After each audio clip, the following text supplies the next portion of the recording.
West experimentaba, febrilmente, tratando de encontrar algo que pusiese en marcha de nuevo los movimientos vitales, tras haberlos interrumpido ese fenómeno que llamamos muerte. Pero chocaba con los más horrorosos obstáculos. La solución debía tener una composición especial según los distintos tipos. La que servía para los conejillos de indias no valía para los seres humanos, y cada clase requería sensibles modificaciones. Los cuerpos tenían que ser excepcionalmente frescos, dado que una ligera descomposición del tejido cerebral hacía imposible que la reanimación fuese perfecta. En efecto, el mayor problema estaba en conseguir cadáveres suficientemente frescos. West había tenido experiencias horribles durante sus investigaciones secretas en la universidad, con cadáveres de dudosa calidad. Las consecuencias de una animación parcial o imperfecta eran mucho más horrendas que los fracasos totales, y los dos teníamos recuerdos pavorosos de ese tipo de resultados. Desde nuestra primera sesión demoníaca en la granja deshabitada de Meadowville, Arkham, no habíamos dejado de sentir una secreta amenaza. Y West, aunque en casi todos los sentidos era un autómata frío, científico, rubio y de ojos azules, confesaba a menudo, con un estremecimiento, que le parecía que era víctima de una furtiva persecución. Tenía la impresión de que le seguían. Ilusión psíquica debida a sus nervios trastornados, y aumentada por el hecho innegablemente perturbador de que al menos uno de nuestros 3 ejemplares reanimados aún seguía vivo. Se trataba de un ser espantoso y carnívoro, el cual permanecía encerrado en una celda acolchada de Sefton. Había otro, además el primero, cuyo exacto destino nunca llegamos a saber. Tuvimos bastante suerte con los ejemplares de Bolton. Mucha más que con los de Arkham.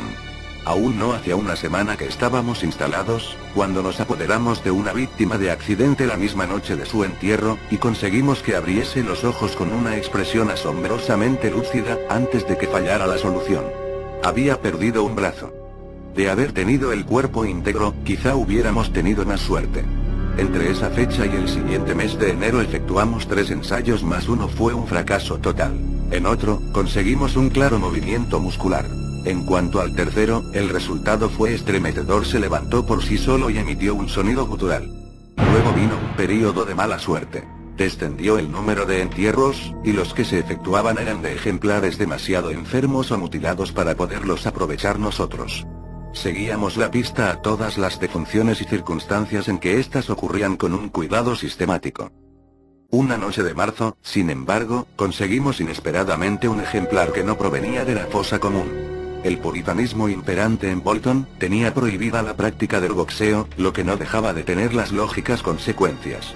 Los combates mal dirigidos entre los obreros eran cosa corriente, y de vez en cuando traían de fuera algún campeón profesional de escasa categoría.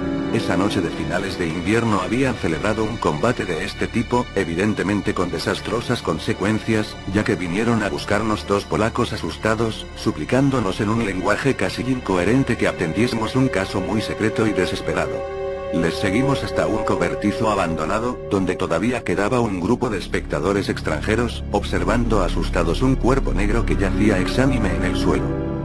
En el combate se habían enfrentado Kid O'Brien, un joven torpe y ahora tembloroso, con una nariz ganchuda muy poco irlandesa, y Buck Robinson, e Yvetun de Harlem.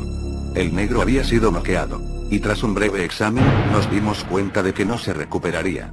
Era un ser repugnante, con pinta de gorila, unos brazos anormalmente largos que me parecían de manera inevitable patas anteriores, y una cara que irremediablemente hacía pensar en los secretos insondables del Congo, las llamadas de Tantan bajo una luna misteriosa. El cuerpo debió de tener peor aspecto en vida, pero el mundo contiene muchas fealdades. Aquella gente despreciable estaba asustada, ya que no sabía que podía exigirles la ley, si el caso llegaba a conocerse. Y se sintieron agradecidos cuando West, a pesar de mis involuntarios estremecimientos, se ofreció a librarles del cuerpo en secreto, puesto que conocía muy bien sus intenciones. Había una luna resplandeciente sobre el paisaje sin nieve. Pero vestimos el cadáver, y lo llevamos a casa entre los dos por las calles desiertas y el campo, del mismo modo que transportamos un cadáver parecido una horrible noche en Arkham. Nos dirigimos a casa por el campo de atrás. Entramos el ejemplar por la puerta trasera, lo bajamos al sótano, y lo preparamos para nuestro experimento habitual. Nuestro miedo a la policía era absurdamente considerable, aunque habíamos calculado nuestro recorrido de forma que no nos tropezamos con el guardia que hacía ronda por aquel distrito. El resultado fue enojosamente decepcionante. Con su aspecto horrendo, nuestra presa fue totalmente insensible a todas las soluciones que inyectamos en su negro brazo. De modo que, como se acercaba peligrosamente la hora del amanecer, hicimos lo mismo que con los demás, lo llevamos a rastras por el prado hasta la franja de bosque próxima al cementerio de enterramientos anónimos, y lo enterramos allí en la mejor sepultura que la helada tierra nos permitió. La fosa no era demasiado honda, pero era tan buena como la del ejemplar anterior, aquel que se había levantado y había proferido un grito. A la luz de nuestras linternas oscuras, lo cubrimos cuidadosamente con hojas y ramas secas, seguros de que la policía no lo descubriría jamás en un bosque tan oscuro y espeso.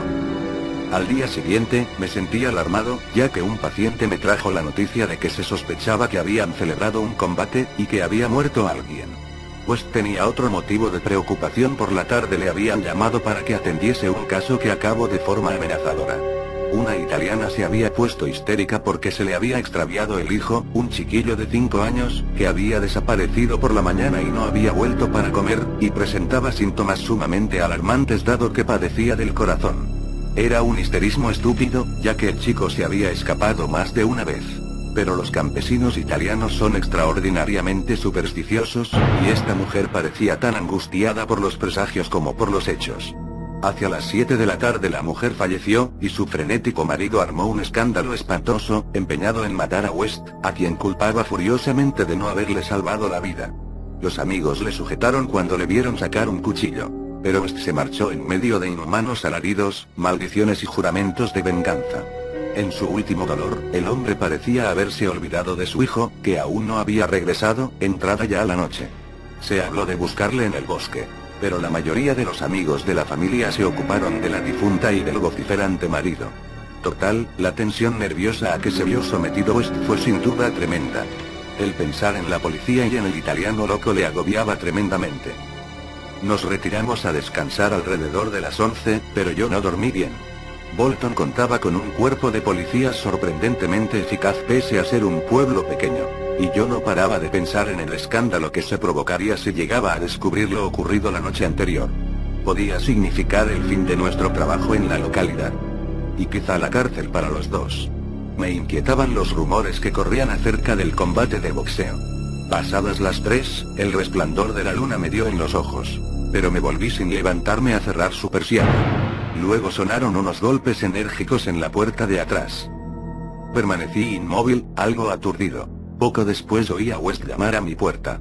Estaba en bata y zapatillas, y tenía en las manos un revólver y una linterna eléctrica. Al ver el revólver, comprendí que pensaba más en el enajenado italiano que en la policía. «Será mejor que bajemos los dos», susurró. No estaría bien no contestar. Quizás sea un paciente. Sería muy propio de uno de esos idiotas llamar por la puerta de atrás. Así que bajamos los dos sigilosamente, con un temor en parte justificado, y en parte debido solo al misterio de las primeras horas de la madrugada. Volvieron a llamar, un poco más fuerte. Al llegar a la puerta, corrí el cerrojo cautelosamente y abrí de par en par. Y al revelarnos la luz de la luna la figura que teníamos delante. West hizo algo muy extraño. A pesar del evidente peligro de atraer sobre nuestras cabezas la temida investigación policial. Cosa que felizmente evitamos por el relativo aislamiento de nuestra casa, mi amigo, súbita, excitada e innecesariamente, vació las 6 recámaras de su revólver sobre nuestro nocturno visitante. Porque no se trataba del italiano ni del policía.